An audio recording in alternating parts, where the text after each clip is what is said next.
નમસ્કાર, આપ જોઈ રહ્યા છો ઇન્ડિયા ન્યૂઝ ગુજરાત અને હું છું કિશન તિવારી।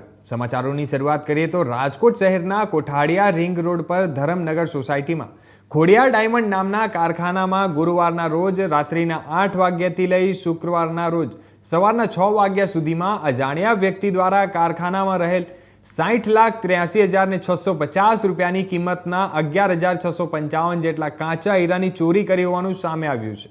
જ્યારે સમગ્ર મામલે 37 વર્ષીય વિપુલ ગોંડલિયા નામના હીરાના વેપારી દ્વારા ભક્તિનગર પોલીસ સ્ટેશન ખાતે બીએનએસની કલમ હેઠળ સહિતને એનો અંતર્ગત અજાણ્યા વ્યક્તિ વિરુદ્ધ ગુનો નોંધવામાં આવ્યો છે।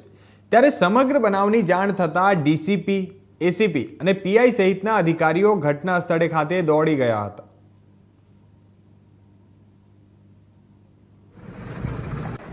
સર, એક ચોરીનો બનાવ સામે આવ્યો છે, શું છે સમગ્ર વિગત? ભક્તિનગર પોલીસ સ્ટેશનની હદમાં કોઠારિયા રિંગ રોડ પર ખોડિયાર ડાયમંડ નામની જે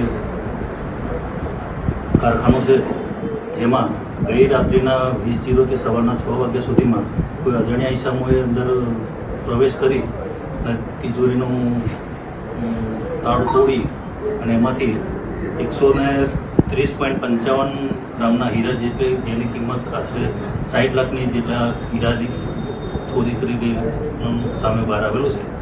ત્યારબાદ ભક્તિનગર પોલીસ તેમજ રાજકોટ શહેર police, DCB, crime branch, SOG તમામ અધિકારીઓ આ સ્થળની મુલાકાત લઈ અને દરેકે પોતપોતાની ટીમ બનાવી અને આ ચોરીનો ગુનો ડિટેક્ટ કરવા માટે ચક્રો ગતિમાન કરેલા છે।